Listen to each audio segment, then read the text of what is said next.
Greetings of peace and love to all of you. Welcome once again to this special corner of Guyanese Memory Lane with Janet. I am very happy to be with you once again. I have been getting some wonderful responses from you viewers. And today's topic will be, as you can see on the screen, back pain, hook back pain, hook back pain. Now, hook back pain, the older Guyanese will know about it. The older Guyanese will tell the younger ones what is this back pain called hook is all about. So what you can do for me is to call up the older Guyanese and let them sit and listen and enjoy and try to bring back some memories and call up your friends and discuss this pain that is called hook your back pain. And before I go into that, I always like to share some pearls of wisdom with you. I was asked to talk about sorrow. Now, what is sorrow? Sorrow is a negative energy that is caused by many things, inward, outward.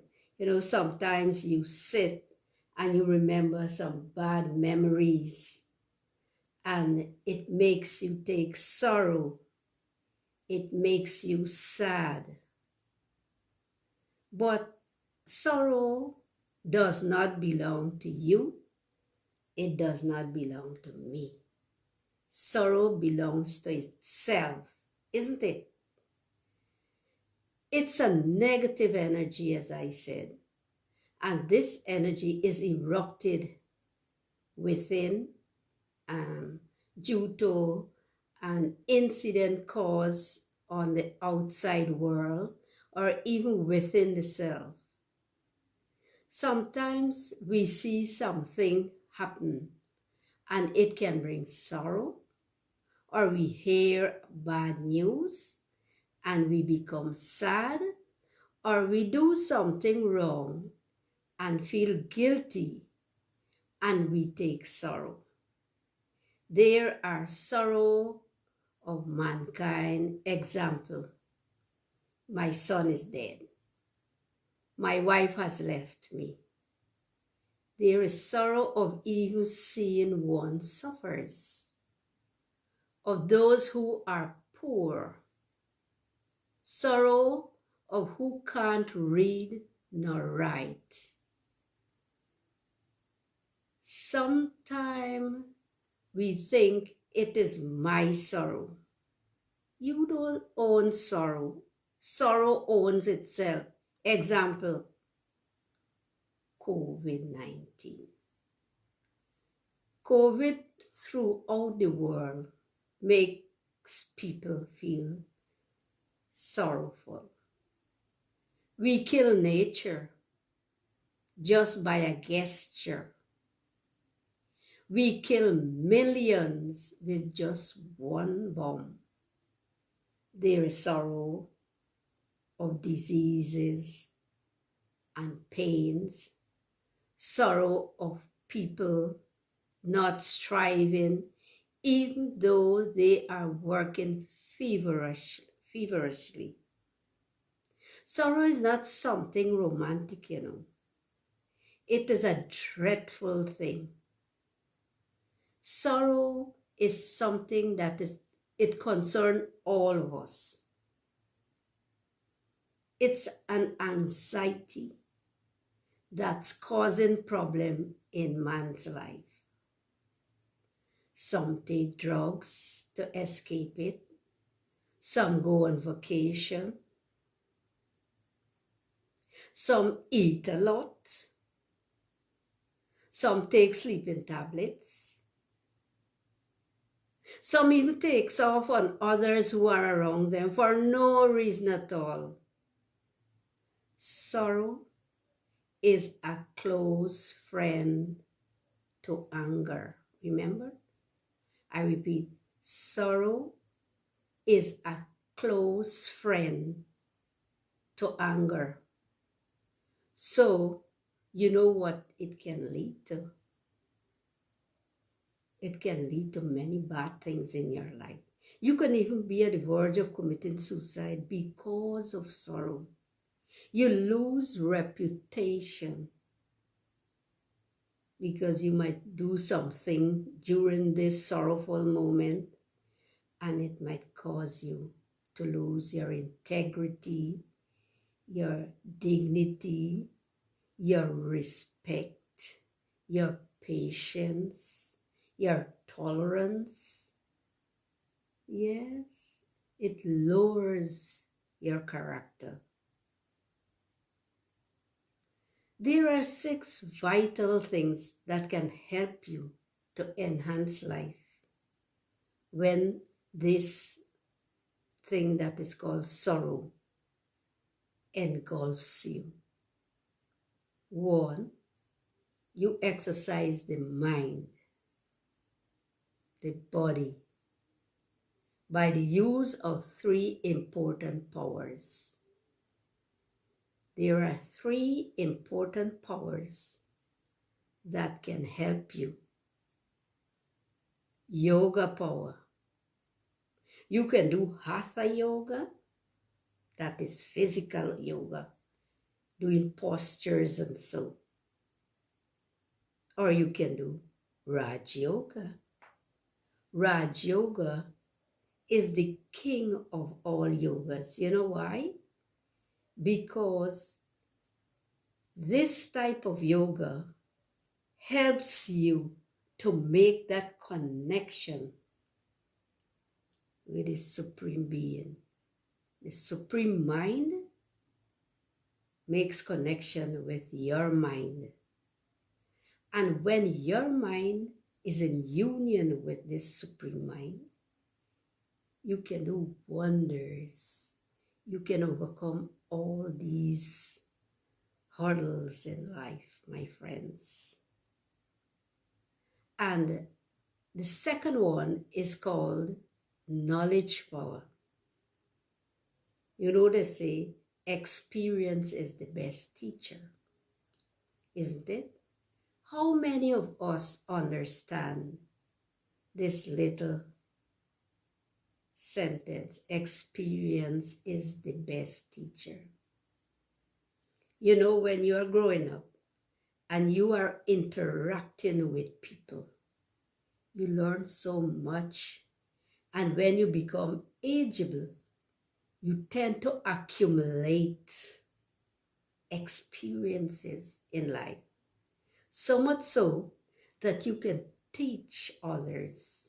You can impart knowledge to others. It has some young people nowadays. They are so stubborn. You know, the other time I spoke about divide and rule situation. Someone called me up and told me, Miss Janet, I know of someone who likes to divide and rule. How can I deal with this? Because she does it to me. I said, you have to have that power to control things. And anytime that person wants to do it, do not at any time lower your respect. They might do it and try to do it with another person, with your best friend. Complain to your best friend. Make strife about you. Don't take them on. Just remain quiet. Because if you take them on, they are so much trained in it that they know which other step to take to win you or to set strife on you. Then you have to have the third one, which is called willpower. Willpower is a great power because you might have all the certificates. You might have all the experience, but you might not have willpower. And if that person insists to divide and rule, let me tell you, my friend, that person looks for trouble. Because in the Bible it is said, when the parents eat sour grapes, it edges the teeth of their children. I repeat, in the Bible it is said, when the parents eat sour grapes, it tends to sour edge the teeth of the children. Even if it's one child you have, it will edge her teeth or his teeth. It is just a metaphoric word, edge. I can break it down if you want. In this sense, it means if you do wrong, if you set strife on people, if you try to divide and rule, you might say at the moment, oh, I'm getting through. I am winning. I am very happy. But it can end up to be a generational curse on you. Yes, my friends, you better watch it. If you like to make strife, you better stop it. Because the person to whom you are making the strife on, they wouldn't tell you nothing if they are educated and if they're observant and if they are close to God. They will ask God to take it in their hands. So you don't worry, my friend. You call me and you explain everything. So just remain quiet and allow them to flap their wings and fly. It will end up in the long run a generational curse. And it might be an additional curse by them falling into situations which they can't come out, and they will come right back to you to ask you for help, which might be too late. If you tell somebody something about another person, say for example, you say, oh, you and here, gay. Did you go to bed with that person to know if that person is gay? You have to go to bed with that person, my dear, to know if the person gay, and to make it worse, not to speak to the person or not to make your children go around the person because you heard the person is gay. Even if the person is gay, God never made junks. He made all kinds of people in this world. Nice people, ugly people, queer people, loving people, truthful people, striving people. Yes, God made all persons in their own likeness. That is, in their own likeness means that if you believe in that Janam or this Janam, meaning in your last life or this life, you might have committed or performed certain wrong actions in the eyes of God. And in your birth now, you take a body and you are given a body according to your actions. That's why we say, oh, she must be proper do bad in that janam, because in this janam, hey, I can't remember her doing wrong things, and look how she's punishing or he's punishing. And then you're gonna say, oh, what did I do wrong? You know, for this janam, what you did wrong. And people, bad wishes and bad feelings can reach out to you because you are conscious of doing wrong to the person. How can you say that that person is gay? You have to go to bed with that person, isn't it? You can't tell a fella he's gay because you heard he's gay and stop your children from intermingling with him. Go to bed with a person if you want to know if the person is gay if you heard, right? So, and those are not like, so, you know what I mean? You wouldn't like people tell you, you are this, you are that, or you did this in your life. Last couple of years you did this. You would like people to tell you what you did. The person never told you what they heard you did, because the person has understanding. It could be lie what the person heard. It could be true, but what is it? Your business. It's not your business to talk about people and to pick up the phone or to go and set strife. You better stop it, because it will fall on your child or your children. And it might end up from one generation to the other generation to the other generation. So 3 things are important: yoga power, knowledge power, and your willpower. So my friend, you who called me, I'm telling you, just remain quiet and observant and ask God to protect you. Don't worry what people say. Worry doesn't bore a hole. Worry wouldn't take you to the doctor. Don't take sorrow. This is my topic. Don't take sorrow, and don't give sorrow, because the sorrow can rebound to you 70 times fold. And then you will ask, oh God, what did I do wrong? Why my child is punishing so? You know? The grapes and the child teeth.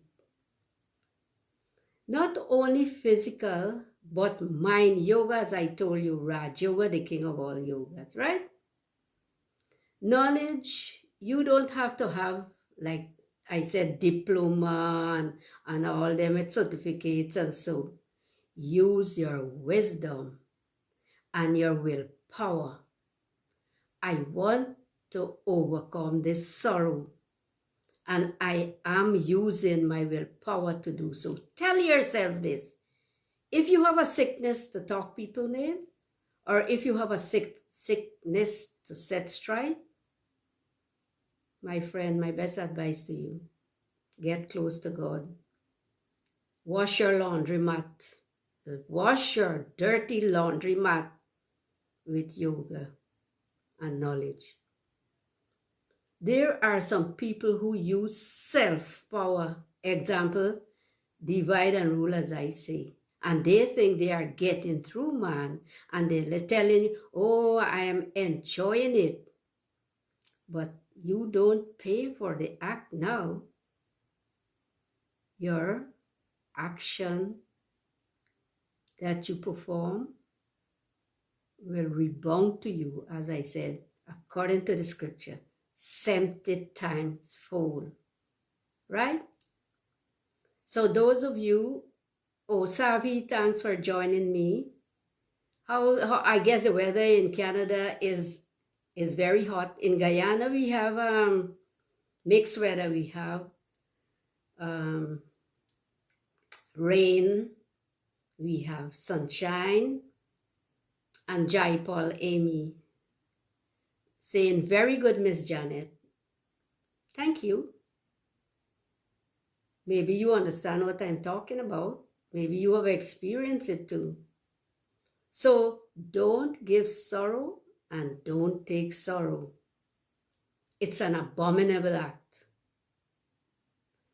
I guess you might have called up your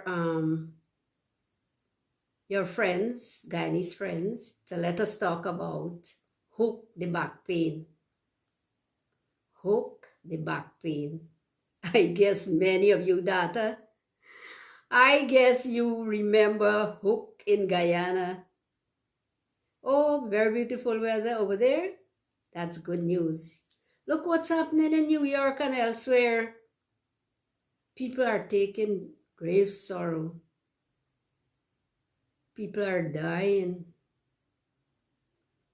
unaware of this spur of the moment flood.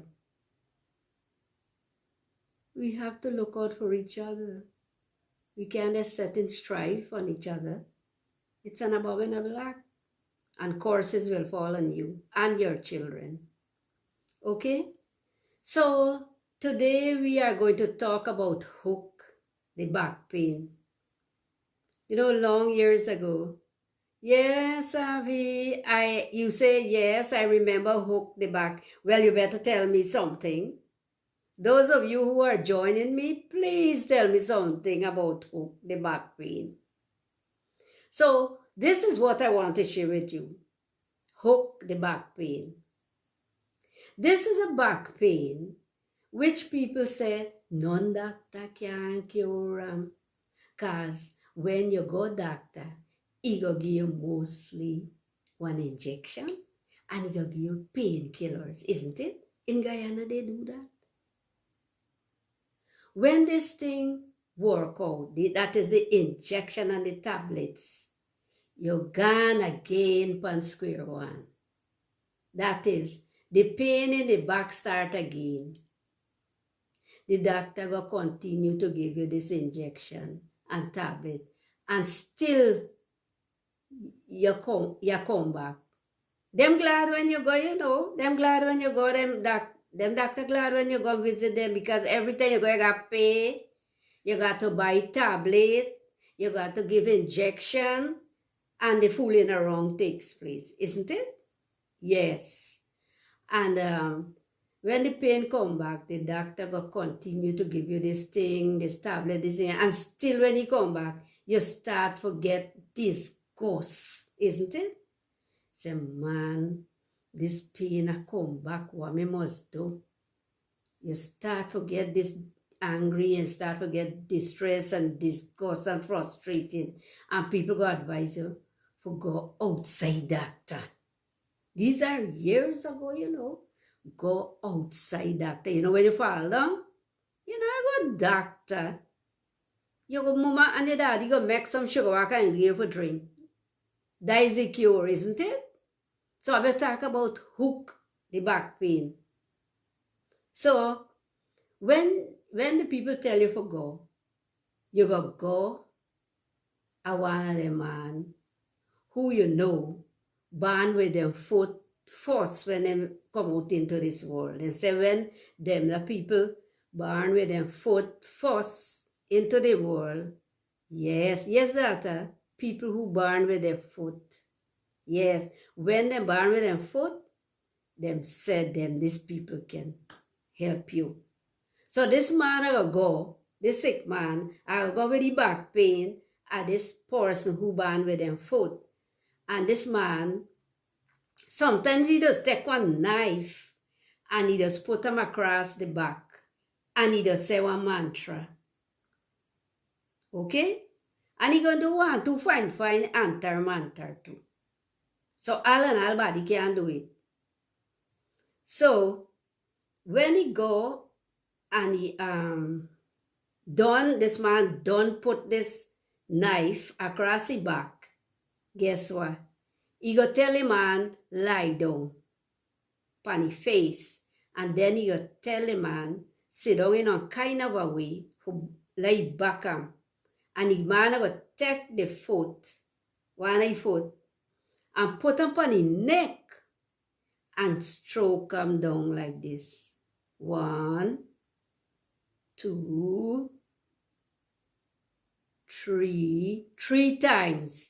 This man go born with the foot first. Go start on the neck and you go press this foot on your neck to the bottom of your coccyx. That's the end of your backbone, right? And then he go turn around your foot quick, and he go give you one. He go stamp you down, hard stamp. He go stamp your back hard. And then them say, when he done press your foot and he stamp him, at the third time you do that, you know, he go then turn the foot. And then he go say, the back pain got done now. What the man got to do now? He got to get one silver coin as a payment. That long time people, you know. Then go give 1 50 cent or 1 20 or 1 shilling or 1 10 cent or 1 bit or 1 silver coin. Long time you got bit and 2 bit and gilla and 50 cent and shilling and so. So when you tell somebody, how much you ask somebody, how much you buy the thing for? You buy it for 2 bit and 1 cent and a jill. Yeah, that's how they just tell you, and you calculate and see what is the price you pay for. So when you don't pay this man go blow, he go do another mantra upon you, and he go blow one wind, and he do a little more mantra, and he say you are right now. And who believe it and the thing work for them? True. This happened. There was a man in Lusignan. He named George. Uncle George, we just say. Not George, George. Uncle George. That's how we just say it. And when you go on pain and on strain and anything, you go Uncle George over the line and you pay him one little silver and he make you get better. He passed away now though.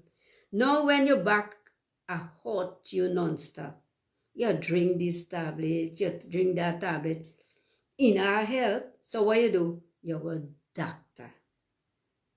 And what doctor go order? X-ray.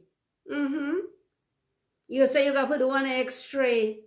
Then you got to do this and you got to do that and you got to pay this money and pay that money. And the hook not get better yet. And the hook doctor is the man who cure you.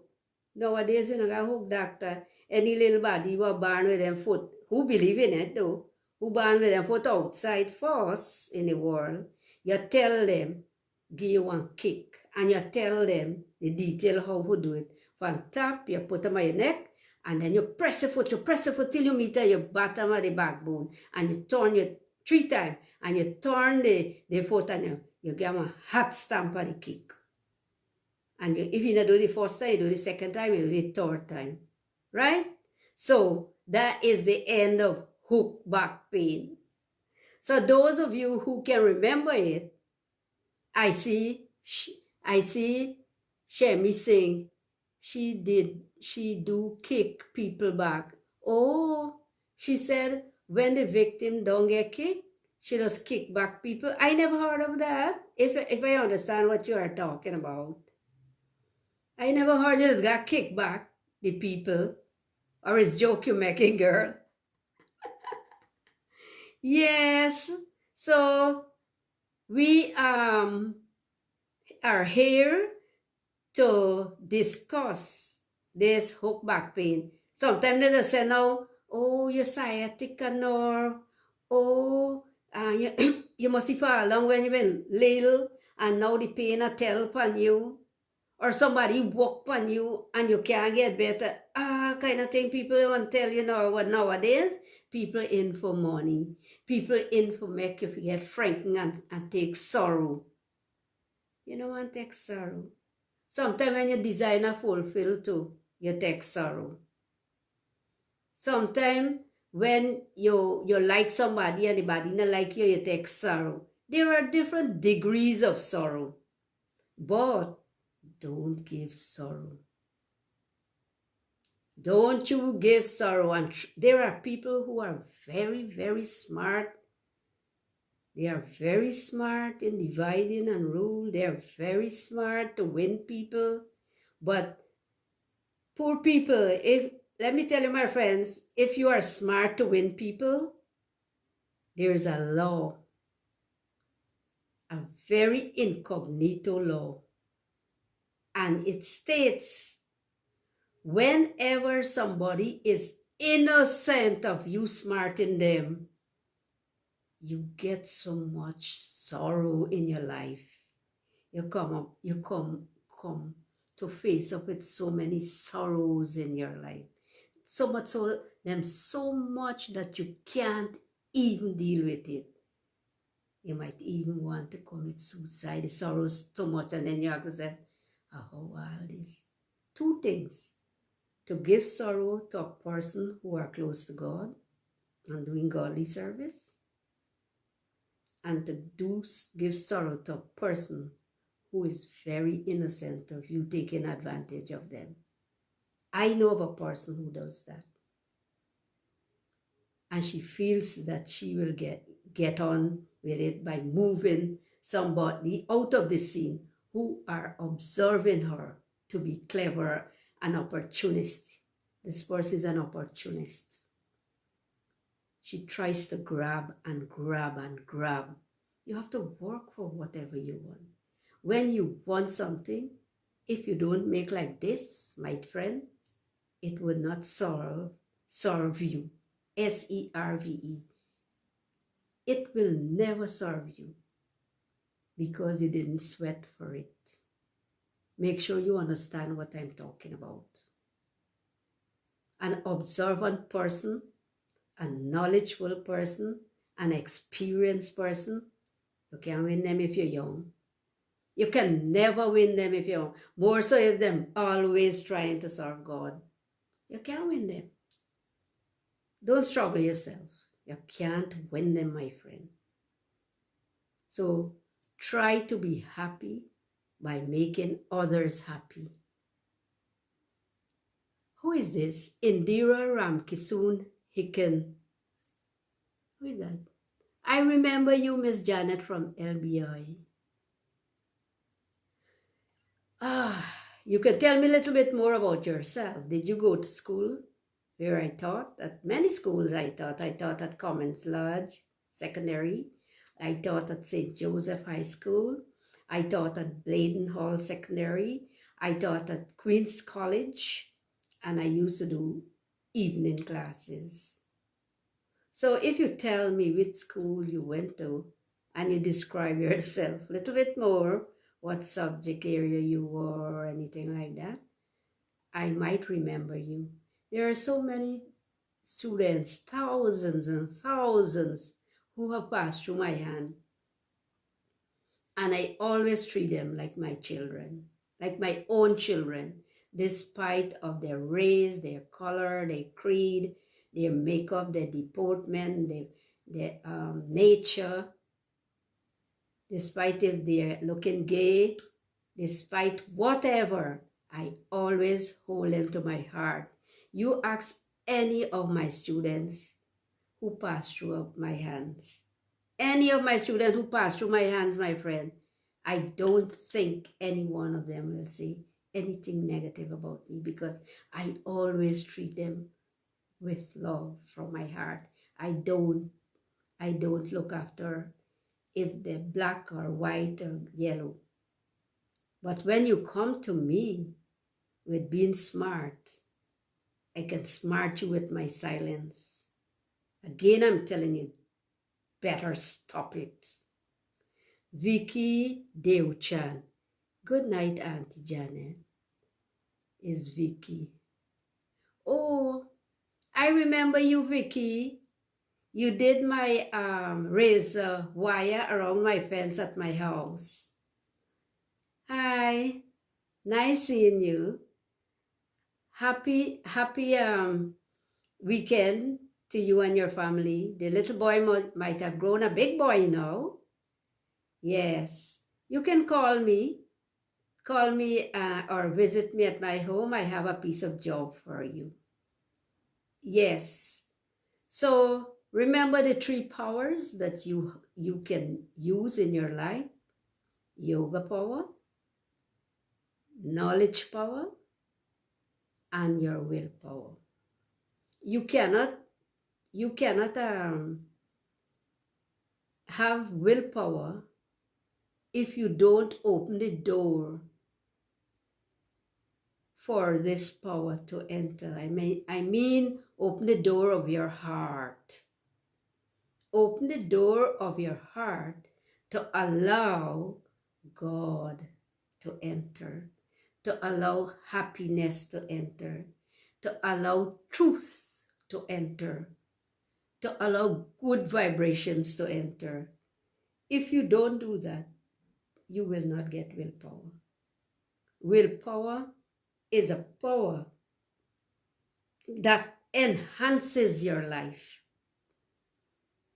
When you use willpower, like for example, you want to do something, you want to achieve something in life, you tell yourself, I have to, I can, I'm experiencing this thing. It is said, the heights of great men reached and kept were not attained by sudden flight, but they, while their companions slept, they were toiling day and night. I can't give you it again. The heights of great men reached and kept were not attained by sudden flight, but they, while their companions slept, they were toiling day and night. To put it in a nutshell, when you want to achieve something, my friends, you work towards it. Work towards it and aim at it. I'm reaching there. One more step, half more step, quarter more step. Like if you want to stop smoke and you don't have the willpower to stop smoke, guess what? You tell yourself, wait man, this cigarette is only 2 inches and it's not a living thing. And this little thing I control all my senses? Nonsense. It costs me money. Look at the disadvantages. It costs you money. It takes you to death gate every time you make a pull. And it can cause fire. And it can cause your children to say it is something acceptable. It's a norm. My mother is doing it. My father is doing it. Whoa, I can try it. And then I left into it. So you tell yourself, and remember, none doctor can make you stop smoke. It's your willpower has to make you stop smoking. Your willpower has to make you stop smoking, my dear. If you go in the court and you go with the feeling that I'm going to lose this case, oh God, my foot shaking, oh God, I want me to say, oh God, I'm going to remember what took place. With that alone, you don't lose the case. You have to build a foundation. You have to build in your mind what you're going and say. Practice in front of the mirror what you're going and say. And then when you do this, you become refreshed, recharged, refueled. You become so much reassured that you are going to win this case. And you're going to win it. I'm telling you this from experience. Try to use willpower for yourself. Only when you use it for yourself, you have that power. You can't go and tell somebody like, oh, you can do it, man, you can do it. Yes, it's good to encourage people, but you have to have that vibrational force to send out to that person, and that person will receive it, and that person will listen to you and try to imbibe it, my friends, and it can work for the people. That is called a service you are doing to the person. because you serve yourself and now you are serving somebody else. But you don't serve yourself with wickedness. When I say wickedness, it's just by the way word, or a metaphoric word, no? A metaphor. You don't share negative things with people, or you don't share vulgar things with people, or smartness. A negative smart person is a hindrance to the soul, you know. Avoid those people. Negative, silent people, they are like snake in the grass, battle karas, as the Guyanese say. They are very poisonous. They can bite you and eat you and kill you anytime. Avoid such people. When they text you, don't reply. Block them. Don't communicate with them. Block them. When I'm doing any program and somebody should talk ill things on my program, I don't block them though. But you have to learn techniques to get rid of such people. I don't pay them no mind. Even if you talk bad things about me, I don't, in front of my face, I don't pay you no mind. If you act very, very cunningly, if you're a cunning person and you act that with me, I don't read you long time. I'm not saying I'm that much powerful, but my experience with people around the world is like I went to a university. Traveling around the world is like an incognito, subtle university I went. And I learned so much. Yes, Vicky, I'm glad that you are chiming in. Yes. So I would end by saying that do unto others as you would want others to do unto you and your child. Don't go and pick rich people for talk with because you want them for something for your child. Don't pick. Maybe because you can't get from one person, so you're setting strife on that person. Try for walk. Walk for what you want. I know some little girls and boys who are not going to school, and they will come and say, Miss Janet, you got any work to do?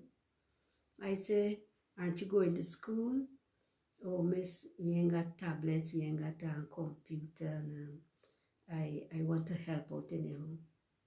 I will tell them, come do this little thing, and I give them whatever I have. I give them, and I give them money too, because poor thing, they're looking for work.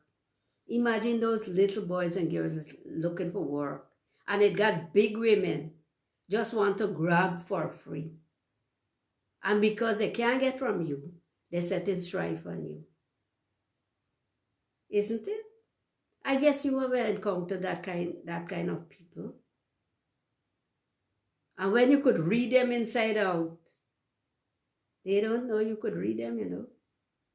They don't know that, especially if you have done psychology as your major subject at the university, like me. I love psychology.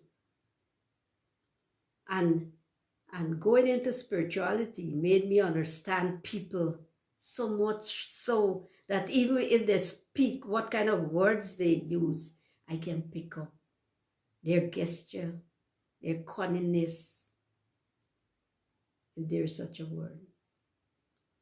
So bye-bye to you for being cunnish with me. And bye-bye to everything where you and I are concerned. Don't set strife on people. Good? So if you want to share with me, you can do so again. And remember the hook, the back pain hook. Hook is that fish hook. Hook is a pain in the back. Hook is a pain that they say doctor cannot cure.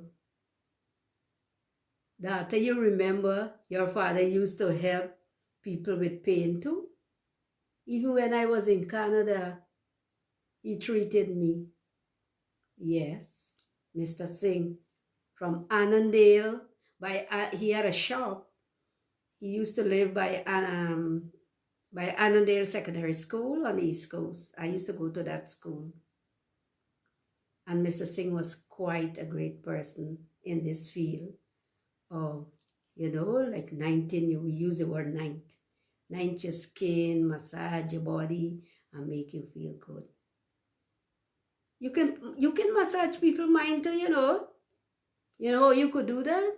By speaking nice with them. Speak sweetly with them. Don't speak unnecessary things with them.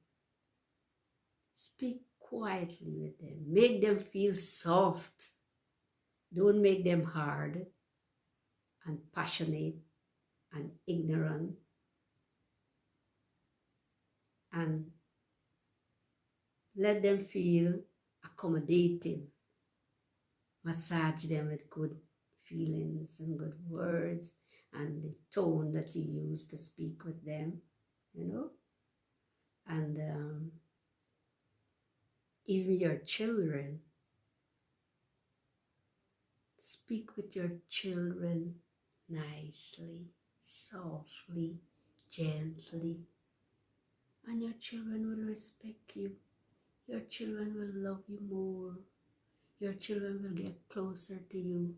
Your children can become friendly with you. And they can open up and talk with you. They wouldn't go and search for a person to talk certain things which only the mother and father could know about.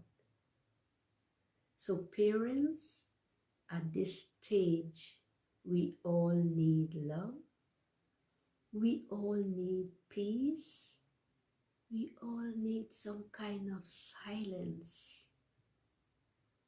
Say, God, when you wake up in the morning, I thank you for yet another day in my life.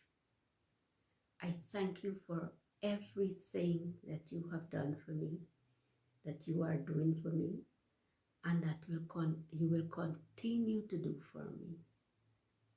And you thank him.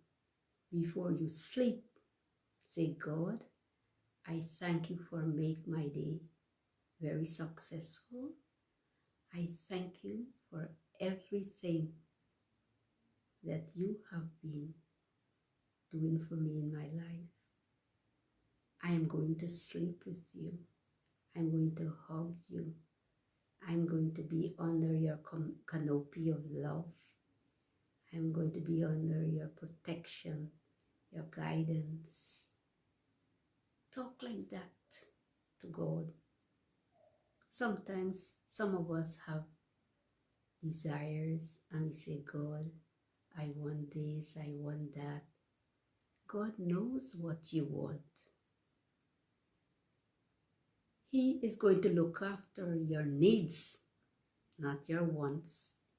And always remember, when something happens and you see it as a blessing in disguise, it will be a blessing. But when you start to cry,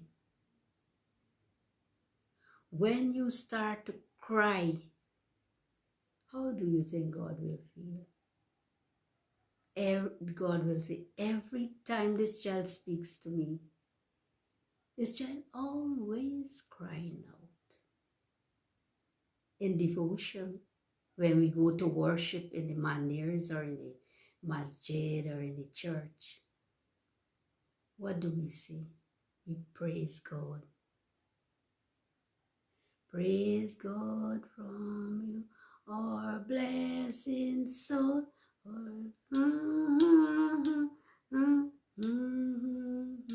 Praise him above and Holy Ghost. Praise Father, Son, and Holy Ghost.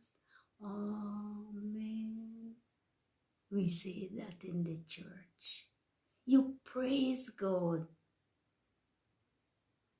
In the manders, you sing song of praise to God. You don't curse and get on with God.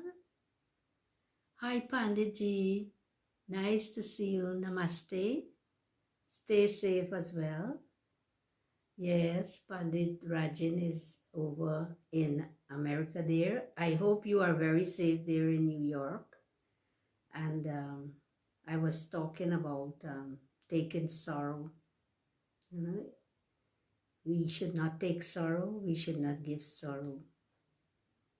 I hope that all of you who have listened to this little presentation tonight, you all have learned something.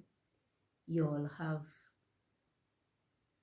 reached a point of calmness, stillness, and you know what silence means. God understands one language, the language of silence. Because when you are silent, my dear, all thoughts are being thrown away from the mind. And your mind is empty. And it is ready to take in what God has to offer. And God only offers good things. And if you have bad omens around you, by being with Him in silence, He eradicates the bad omens and good things around you, isn't it? And when we end in the manders, what do we say? We say, Shanta Karang Bujai Shainam Patnanabam Sureshanam Vishwa Dharam Gaganchadisham Mekaburnam Savangyam, and on we carry on. We thank God. The Muslim, they say that God is most gracious, most merciful Father. How sweet. Assalamu alaikum. The most merciful, the most gracious. How nice to thank God. Sometimes people do things for us and we don't even say thank you. We don't have to say thank you in words if we can't, but we can say thank you. Pick up this phone and say, hi, how you do? Thanks, man, for everything. Or you do a gesture to the person. Namaste. Yes, you don't have to do buy gifts and all of that. Of course, it's nice when you could give someone a gift, but don't give them the gift with intentions. Don't give them the gift with desires of receiving more or receiving from the person. Some people give gift to receive back gift, you know. Some people give gift to form a relationship. You know how you could form a relationship? When you go to meet someone, or when you have to go to meet someone, you pray to God, oh God, you are sending me to meet this person, and I'm going to speak to this person. You are going to speak to this person through me. Yes, everything you do it in the name of God. I always believe in this little saying, if I consider all my actions are for God, then everything becomes a pleasure for me to perform.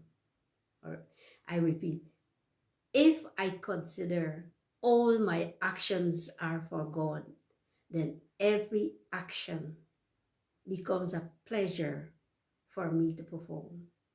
We have to put God in the midst, and then things go right. We can't put anything cunning or anything strifing or any strife making or any smartness. We have to be honest, and God is watching. God knows what each one of us has in our hearts. Don't be fooled. He is watching. Every thought in our heart, he knows. Because he is part of us. I'm a soul, I'm not this body. This body came from, it's a combination of 5 elements. And when the soul leaves the body, it goes right back to where it came from. And the soul goes back to where the souls are. And then it depends on your actions on earth, what you have performed. Then you are going to be given a body.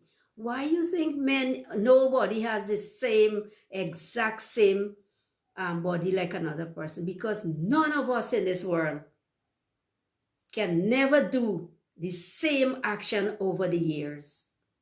The same equal action. No way. Even 2 people who are twins, they must have a little difference somewhere.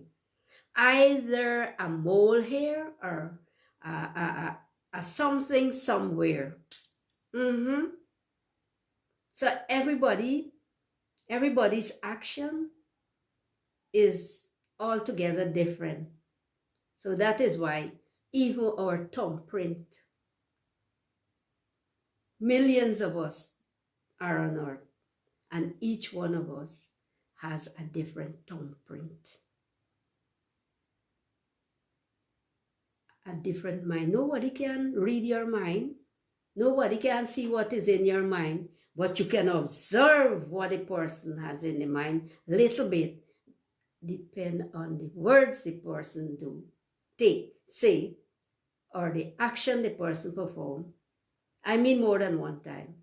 You can read what type of person that is. If you have been encountering problem with a person from the beginning, and it tore off a little, and then it comes back again, same old problem, is that the person, it is inherent in the person. Bad, negative, smart, strife, making feelings, they are inherent. So you can't cause the person or have bad feelings for the person. You read the person, isn't it? So, Radhika Basdev. Who is Radhika Basdev again? I think I know this name. Good night, Auntie Janet. I think I know that name. You can tell me who you are. Some of you are interacting with me, but you can be a little bit more specific so that we can talk whole talk, you know. So remember, if your parents or your ageable senior Guyanese families or friends did not get to see the live, you can send it to them, because a lot of you are looking, so that they can make their comment, they can enjoy what we have said, both you and I, and I can tell you about the importance of being you. Being you is very vital in your life. Don't try to be, if you are Michael, don't be Michael Jackson. Be Michael Passad, or who you are, whoever you are. Don't try to be somebody else. The person is original already, right? So I must thank you for interacting. I must thank you for looking, for listening. And I would like you to share this with your families and friends, and let them make their comments. And I'm looking forward to see you Friday again at 9 p.m. And I have a surprise for you on Friday at 9 p.m. So thank you very much once again. See you next Friday. God bless you. Stay safe, and bye.